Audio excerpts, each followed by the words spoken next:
하나님 말씀은 마태복음 8장 18절에서 34절까지 말씀입니다. 예수께서 무리가 자기를 애워싸는 것을 보시고 건너편으로 가기를 명하시니라. 한 서기관이 나와 예수께 아뢰되 선생님이 어디로 가시든지 저는 따르리이다. 예수께서 이르시되 여우도 굴이 있고 공중에 새도 거처가 있으되 인자는 머리 둘 곳이 없다 하시더라. 제자 중에 또 한 사람이 이르되 주여 내가 먼저 가서 내 아버지를 장사하게 허락하옵소서. 예수께서 이르시되 죽은 자들이 그들의 죽은 자들을 장사하게 하고 너는 나를 따르라 하시니라. 배에 오르심에 제자들이 따랐더니 바다에 큰 놀이 일어나 배가 물결에 덮이게 되었으되 예수께서는 주무시는지라. 그 제자들이 나와 깨우며 이르되 주여 구원하소서 우리가 죽겠나이다. 예수께서 이르시되 어찌하여 무서워하느냐 믿음이 작은 자들아 하시고 곧 일어나사 바람과 바다를 꾸짖으시니 아주 잔잔하게 되거늘 그 사람들이 놀랍게 여겨 이르되 이가 어떠한 사람이기에 바람과 바다도 순종하는가 하더라. 또 예수께서 건너편 가다라 지방에 가심에 귀신 들린 자 둘이 무덤 사이에서 나와 예수를 만나니 그들은 몹시 사나워 아무도 그 길로 지나갈 수 없을 지경이더라. 이에 그들이 소리질러 이르되 하나님의 아들이여 우리가 당신과 무슨 상관이 있나이까?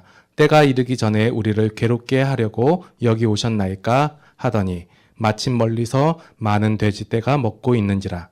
귀신들이 예수께 간과하여 이르되 만일 우리를 쫓아내시려면 돼지떼에 들여보내 주소서 하니 그들에게 가라 하시니 귀신들이 나와서 돼지에게로 들어가는지라. 온 떼가 비탈로 내리달아 바다에 들어가서 물에서 몰사하거늘 치던 자들이 달아나 시내에 들어가 이 모든 일과 귀신 들린 자의 일을 고하니 온 시내가 예수를 만나려고 나가서 보고 그 지방에서 떠나시기를 간구하더라. 아멘. 오늘 말씀은 조금 저에게 있어서 힘든 말씀 중에 하나입니다. 왜냐하면 제가 드리는 이 말씀이 보통 사람들이 받아들이는 것과 조금 다른 가치를 말하려고 해요. 예. 전체적인 흐름을 여러분들이 이해를 하셔야 돼요. 자, 성경을 읽다 보면 아주 재미있는 흐름이 나오는데 오늘 말씀들 보면 예수님께서 하신 말씀하고 사람들의 반응 혹은 사람들의 대답 이것이 충돌하고 있음을 볼 수 있어요. 그걸 어떻게 알 수 있냐면 서로 다른 얘기를 하는 것 같아요. 사람들은 이것을 얘기하고 예수님은 전혀 다른 얘기를 하시는 것처럼 느껴지는 거예요. 왜냐하면 예수님께서는 인간의 인간 문제의 근본도 아시고 그 해결 방법도 아시고 또 친히 그 문제를 해결해 주세요. 그런데 인간들은 자신의 문제가 정확히 그 문제인지 모르고 나타난 현상만 문제라고 생각을 하고 또한 그것을 해결할 수 있는 방법이 있다라고 생각해요. 그래서 그 잘못된 해결 방법을 해결하기 위해서는 내가 지금 그것이 잘못된 문제라고 생각하지 않고 이것을 해결할 수 있는데 나에게 능력이 없을 뿐이다. 그래서 이 능력만 채워지고 방법이 있고 수단만 있다면 나는 이 문제를 해결할 수 있다라고 생각을 한다는 거예요.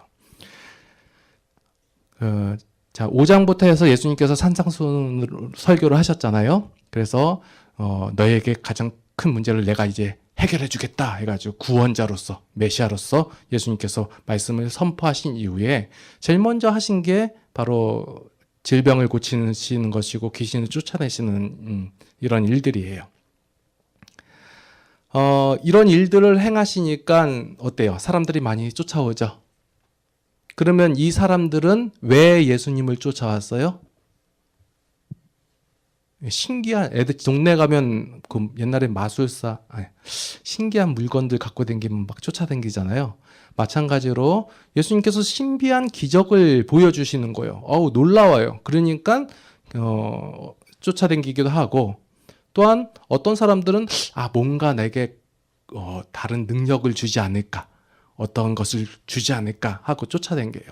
더 나아가서 예수님을 쫓아다닌 제자들까지도 제자들이 예수님을 구원자입니다 하고 성경에서 실제적으로 얘기하는 하나님의 모습을 바라보고 쫓아간 거는 아니에요.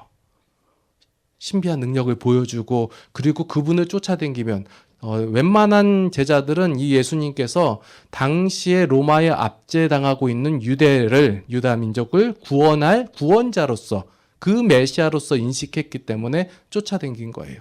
그러다 보니까 말씀을 듣다 보니까 뭐 천국에 대해서 말씀하시고 그러니까 나중에 천국 가서도 내가 예수님을 쫓았으니까 그 나라에 그 왕국에서 한 자리 차지하지 않을까? 내가 이렇게 열심히 쫓아다녔는데 라고 생각하는 장면이 어디서 보여주냐면 마태복음 20장에 보면 야고보하고 요한의 어머니가 오셔가지고 나중에 그 주님의 나라에서 제 아들은 한쪽은 왼쪽에 한쪽은 우편에 앉혀주세요 라고 하니까 다른 제자들이 막 그 얘기 듣고 심히 노하는 장면이 나와요. 자, 이 얘기를 들어보면 사람들의 가치와 관심이 보이는 거예요. 지금 그 섬기는 대상만 달랐을 뿐이지 그들이 추구하고 있는 건, 그러니까 바라보고 얻고자 하는 것은 같은 거예요. 사람들은 내 삶에서 문제가 뭐냐면 돈이 없는 것이나 아니면 명예가 없는 것이나 아니면 건강이 없는 것이나 아니면 어떤 다른 불협화음들, 이런 것이 문제라고 생각하고 이것을 해결하기 위해서 능력을 받고자 하고 그런 능력을 줄 수 있는 대상을 찾는 거예요. 그래서 그 중에 하나가 하나님이다, 예수님이다 하고 찾고 섬기고 있는 경우가 대부분이라는 거예요. 자, 이 장면이 어디에하고 또 겹치냐면요. 유대 백성들이 히브리 민족이 출애굽해서 가나안 땅에 정착할 때 있잖아요. 그때 정착할 때 그 애굽 땅에서 놀라운 이적을 보여주시고 그 다음에 광야 40년 동안 이스라엘 백성들을 먹여주고 재워주고 보살피고 보호하신 그 놀라운 하나님의 능력을 경험한 이스라엘 백성이 가나안 땅에 정착해서 뭘 해요? 우상을 섬기죠. 근데 우리가 흔히 알기는 그 하나님은 안 섬기고 우상만 섬긴다고 생각하는데 성경 내용을 자세히 살펴보면 하나님도 섬기고 우상도 섬겨요. 그럼 왜 우상을 섬겼을까요? 이스라엘 백성들이 추구하는 게 있어요. 바라보고 얻고자 하는 게 있어요. 그 나라의 가나안 땅에 가서 농사를 짓다 보니까 풍요로움을 얻기를 원해요. 그런데 그 땅에서 원래 살고 있고 이스라엘 백성보다 먼저 그 농경 사회에서 일하고 있던 그 사람들이, 현지인들이 바알을 섬겨야 그 신이 우리에게 풍요로움을 주고 아세라를 섬겨야 합니다. 그러니까 어떻게 해요? 목적이 같잖아요. 풍요로움을 얻고자. 그러니까 바알을 섬기고 아세라를 섬기는 거예요. 그리고 힘들고 어렵고 할 때 뭐 전쟁에 능하신 분이라 또 하나님도 부르짖고.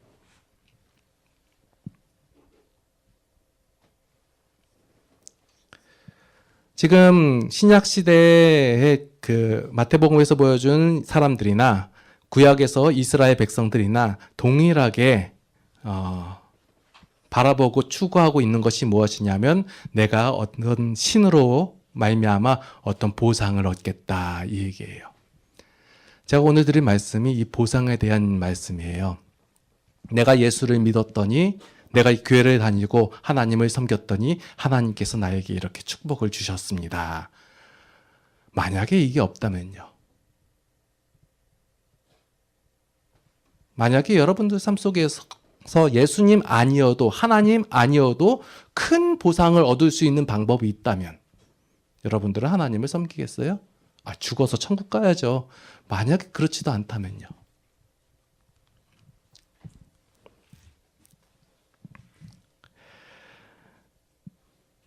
예수님을 쫓고 하나님을 섬기고 그런 것이 바로 어떠한 보상을 받기 위해서 내가 하나님을 섬김으로 말미암아 하나님을 선택하여 하나님께 예배를 드리고 하나님께 제사를 드림으로 말미암아 그분을 감동시켜서 내가 어떠한 보상을 받기를 원한다는 거.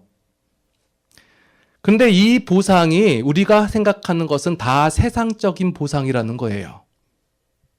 물론 예수님께서 하나님 말씀을 증거하시고 우리가 원하는 문제들을 해결해 주세요. 오늘 본문에서 말씀에서도 보니까 풍랑을 잠잠케 하시고 또한 귀신 들린 자를 귀신을 쫓아내시고 이런 문제를 해결해 주세요. 그런데 이것은 굳이 예수님께서 안 하셔도 되는 것들이에요.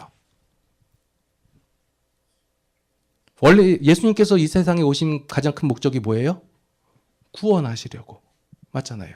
구원하시려고 해요. 그러면 그 문제만 해결해 주시면 돼요. 그런데 이 부수적인 문제까지도 예수님께서 해결해 주세요. 왜냐하면 사람들이 못 알아보고 지금 사람들이 가치를 갖고 바라보고 있는 것은 그들의 가난에서 해결해 주는 것, 그들의 압제에서 해결해 주는 것, 그들의 문제 속에서 해결해 주는 것, 이것을 바라보기 때문에 그것을 바라보고 예수님을 바라보기 때문에 예수님께서는 진짜 갖고 있는 것을 일단 말씀으로 선포하시고 감추어 두시는 거예요. 그리고 그들이 원하는 걸 조금씩 보여주면서 이들이 조금씩 예수님에 대해서 알아갈 수 있게끔 유도하고 알려주시는 게 바로 이 계속해서의 말씀이에요.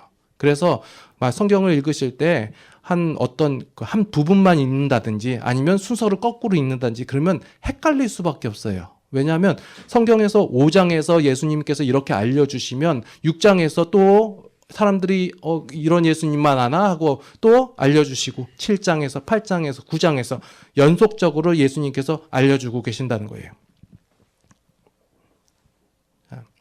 우리가 흔히 말하는 세상에서 얻기를 원하는 것, 문제를 해결받기 원하는 것, 어떤 상을 받기를 원하는 것, 그것을 교회를 통하여, 하나님을 통하여 얻기를 원한단 말이에요. 근데 엄밀히 얘기하면 세상에서 얻을 수 있는 세상적 차원의 보상은 세상적 원리를 따르면 돼요. 여러분, 예수님 믿는 사람들이 잘 살까요? 예수님 안 믿는 사람이 잘 살까요? 이렇게 물어보면 예수님 믿는 사람이니까 아니까 이렇게 생각한단 말이에요. 아니요, 세상적 원리를 잘 따르는 사람이 잘 살아요. 여러분들 성경 아니어도 하나님 아니어도 여러분들이 충분히 잘 살 수 있는 방법과 길들이 있어요. 좋은 말씀 어떻게 하면 잘 되고 하는 그런 비법들은 인터넷에 수많은 강의들도 있고 다른 사람들도 다 얘기를 해요. 그런데 우리가 성경 속에서 하나님 말씀 속에서 예수님께서 말씀하신 것을 내가 지금 세상적 보상을 기대하면서 하나님 말씀을 바라보고 그대로 듣는다면 하나님께서 예수님께서 직접 말씀하시고자 하는 그 본질을 잃어버릴 수가 있다. 캐치하지 못한다는 거예요. 그래서 오늘 내용 말씀을 보면서 한번 그 내용을 한번 살펴볼게요. 인간이 어떤지 아니면 예수님께서 무엇을 얘기하고 있는지. 예. 자, 보시면 오늘 내용 속에 첫 번째 보니까 18절에서 21절에 보니까 이제 무리가 쫓아다니는 거예요. 예. 그러면서 예수님께서 한 서기관이 나와서 저는 예수님을 따르겠습니다 했더니 예수님은 뭐라고 얘기해요? 여우도 굴이 있고 공중에 새도 거처가 있는데 인자는 머리 굴뚝도 없다. 아무것도 없다 얘기하는 거예요. 그 사람이 예수님을 따랐을 때 얻을 수 있는 것이 없다고 얘기하시는 거예요. 너희가 지금 세상적 보상을 바라보고 예수님을 쫓지만 그런데 예수님께서는 그것이 없다라고 얘기하는 거예요. 너희가 바라보는 것을 얻을 수 없다라고 얘기하는 거예요.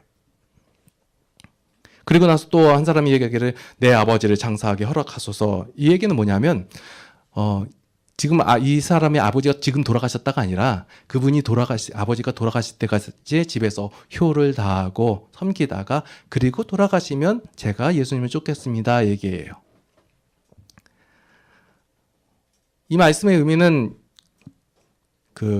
예수님께서 너희가 효를 다하지 말아라 이런 얘기가 아니라 이런 것을 하나님을 따른다는 것은 이것을 다 저버리고 내가 주님만 쫓겠습니다. 이게 아니라는 거예요. 어려운다. 이제 그 다음에 또 가다 보니까 이제 제자들과 무리에 있는데 풍랑이 일었잖아요. 그랬더니 막 죽게 된 거예요. 그래서 갈급하잖아요. 굉장히 고통스러운 가운데 있어요. 그래서 예수님께 우리가 죽겠나이다 했더니 이 말의 의미는 예수님이여 능력을 보여주소서라는 의미도 있지만 왜 이 중요한 순간에 우리가 죽느냐 사느냐는 이런 고통 가운데 왜 자빠져서 자고 있냐 이 얘기예요. 그 전에 병든 사람들 고치는 그 능력을 보인 자가 왜 그 능력을 내가 죽게 되었는데 안 보여주냐 이 얘기예요. 그러면서 예수님께서 얘기하시잖아요. 어찌하여 무서워하느냐 믿음이 작은 자들아. 네가 갖고 있는 그 문제가 지금 안 해결됐다고 해가지고 지금 흔들리고 있는 거예요. 왜 능력을 가진 자가 왜 내 문제를 해결해 주지 않냐 이 얘기예요. 근데 예수님께서는 충분히 그 문제를 해결할 수 있지만 그보다 먼저 여기서 말씀하시고 있는 게 너희가 그 문제를 해결해 주는 단지 그 죽을 만한 그 상황 속에서 그 문제를 해결해 줬느냐 그것을 얘기하는 것이 아니라 그것도 해결할 수 있는 능력이 있으신 분이지만 더 나아가서 너희를 구원하시고 또한 온 천하 만물을 다스리시는 그 메시아로서의 그 하나님을 바라보라는 의미로서 이 말씀을 보여주시는 거예요. 제가 계속 말씀드린 게 뭐냐면 우리가 바라보고 생각하는 예수님은 이 정도예요. 왜냐하면 나의 문제, 내가 생각하는 것, 그러니까 내가 원하는 목적, 이 문제 해결을 위해서 내가 생각하는 방법은 이거예요. 이 방법을 써가지고 이것을 해결하기만 돼요. 근데 단지 나에게 이 능력만 없을 뿐이에요. 그래서 어떤 신이든 이 능력을 주기만 하면 내 문제를 해결해서 나는 행복하고 잘 살고 그걸로 만족합니다. 라고 나온다고 생각하고 있는 거예요. 일반적인 사람들이. 근데 예수님께서 오셔서 너희가 생각하는 그 문제는 이게 아니라 바로 죄다 알려주고 있는 거예요. 그걸 계속해서 성경 속에서 보여주고 그 문제를 해결해 주시려고 누가 오셨냐? 예수님께서 오신 거예요. 그런데 이 문제를 해결하기 전에 이것을 해결할 수 있는 분은 오로지 예수님밖에 없다, 하나님밖에 없다라는 것을 알게 하시고 또한 너희가 생각하는 그 문제보다 더 핵심적인 문제가 바로 이것이다라고 우리들로 하여금 알게 하시는 것이 첫 번째 목적이시대요. 그래서 말씀 속에서 계속해서 이것을 보여주시고 결국적으로는 십자가에 달려 돌아가심으로 말미암아 부활하심으로 말미암아 예수님께서 그 문제를 다 이루신 거예요. 그래서 지금 뭐 하시냐면 예수님께서 우리를 납득시키고 설득시키고 있는 장면이에요.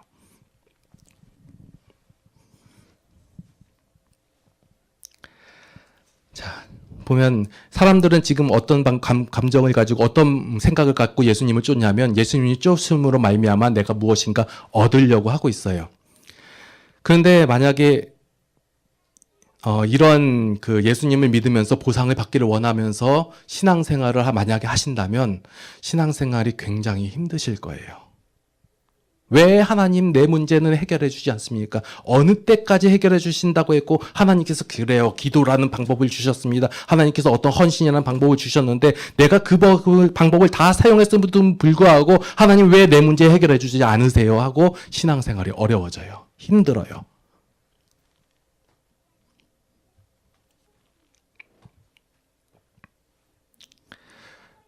여러분들은 무엇을 기대하고 예수님을 믿으세요?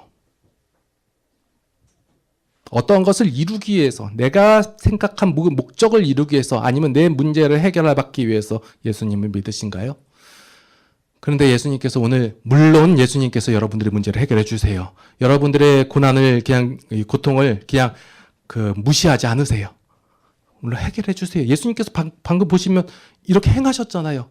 어려운 사람들을 해결해 주시고, 귀신 들린 사람들 귀신 쫓아내 주시고 병든 사람 고쳐주시고 하세요. 그런데 그것보다 더 중요한 문제를 얘기를 해 주시는 거예요.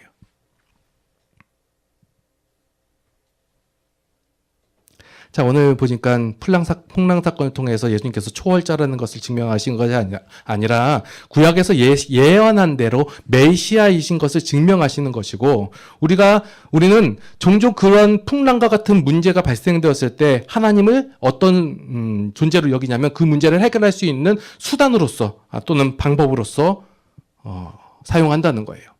절박하니까 힘이 드니까 능력이 있으신 분을 의지하는 거 당연한 거예요. 여러분들의 문제가 발생했다 해서 하나님을 의지하지 말라는 얘기가 아니에요. 의지하세요. 힘들면 고백하시고 하나님께 도와달라고 간구하세요. 예.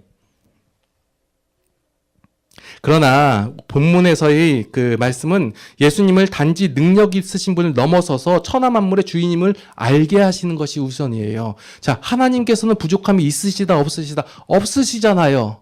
그럼 내가 무슨 하나님께 무엇을 드림으로 말미암아 하나님께서 뭐 부족한 점이 채워지느냐? 그렇지는 않으세요.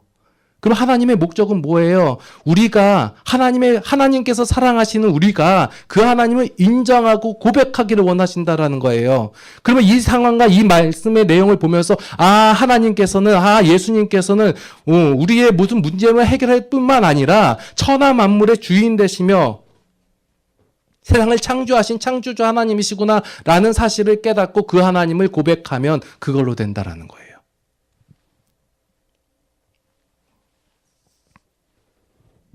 왜 기독교인들이 현대의 많은 성도들이 하나님과 우상을 동시에 섬기냐면 아까 말씀드렸다시피 이스라엘과 동일한 상황이에요.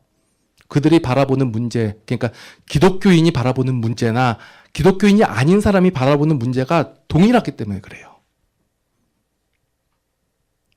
우리 성도들이 바라봐야 할 문제는 죄예요. 하나님과 적대시되는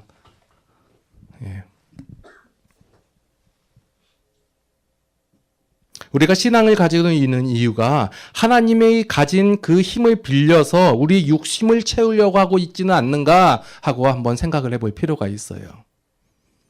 아무래도 욕심이라고 표현해서 좀 그런데요. 절박하고 힘들 때 하나님께 고백하고 하나님을 붙잡은 거 중요해요. 이것을 무시하는 게 아니라 기도를 무시하거나 헌신이라 이걸 무시하거나 없다 하는 것이 아니라 이렇게 하되 하나님께서 원래 우리에게 원하시는 바 있잖아요.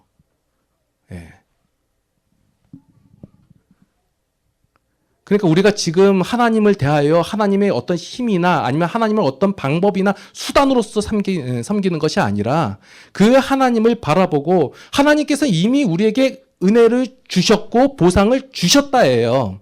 여러분들이 가만히 있고 아무것도 안 하고 오히려 다른 하나님 섬기는 일을 안 한다 할지라도 하나님께서는 우리에게 은혜를 주시고 보상을 주셨어요. 그것이 무엇이냐면 하나님께서 우리를 하나님의 자녀로 삼아 주셨다예요. 구원하셨다 이거예요.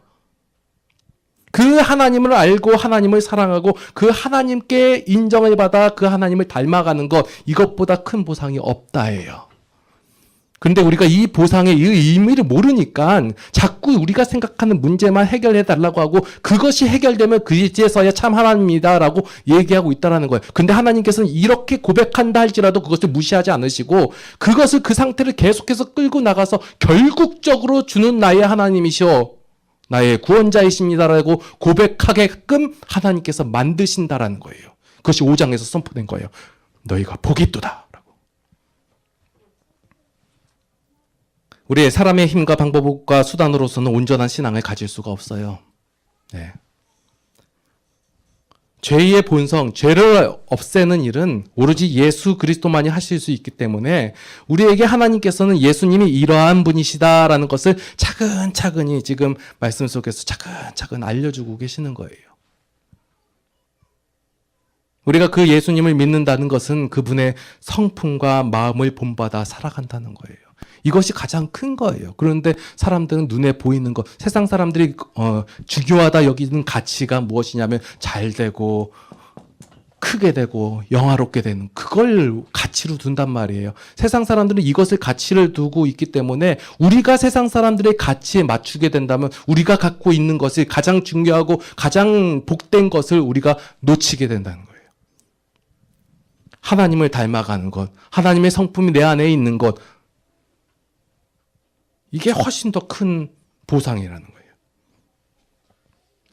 삶에 고난이 있을지라도 절망과 슬픔과 애통이 있을지라도 하나님이 나의 하나님이시고 내가 그분의 자녀라는 사실이 확실하기 때문에 우리의 신앙이 흔들리지 않는다라는 거예요.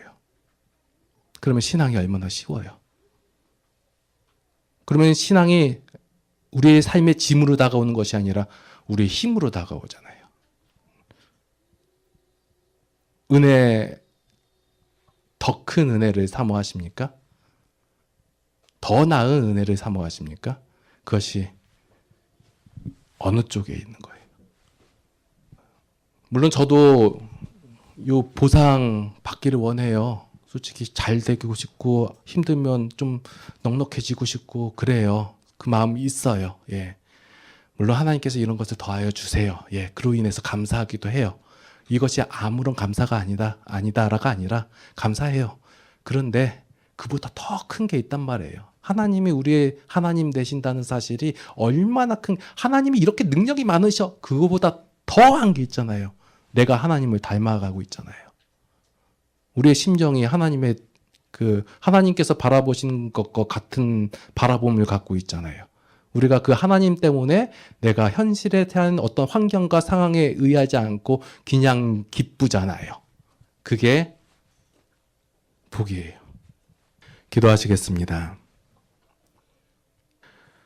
우리는 하나님을 그냥 단지 능력이 있는 자, 그리고 우리의 문제를 해결하기 위한 수단과 방법 정도로 여겼습니다.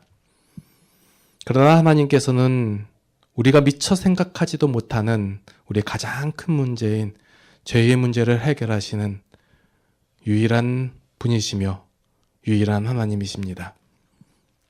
우리의 문제를 해결하여 주심에 감사를 드립니다. 또한 우리를 하나님의 자녀 삼아 주시고 하나님의 백성 삼아 주시사 하나님과 동일한 생각과 동일한 마음을 가지고 세상을 살아갈 수 있도록 그 능력을 허락하여 주심에 감사를 드립니다. 이제 한 주간도 우리가 삶을 살아갈 것입니다. 죄의 유혹이 있고 미혹이 있을지라도 우리가 능히 이겨내어서 승리하는 기쁨을 맛보게 하여 주시옵고 또한 모든 상황 속에서 그 하나님을 체험하고 경험하게 하여 주시옵소서. 그리고 다음 주에 모여서 함께 모여 예배할 때 그 하나님을 기뻐하며 높이며 찬양하는 우리 모두가 되게 하여 주시옵소서.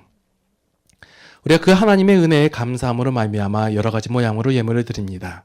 각각의 삶 속에서 물질로 인하여 고민하지 않도록 하나님께서 풍성함을 더하여 주시옵고 각각이 생각하는 그 문제들도 하나님께서 긍휼히 여겨주시사 해결하여 주시옵소서.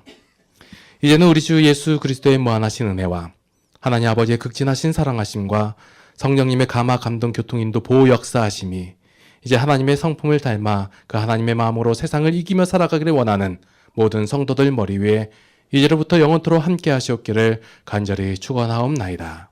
아멘.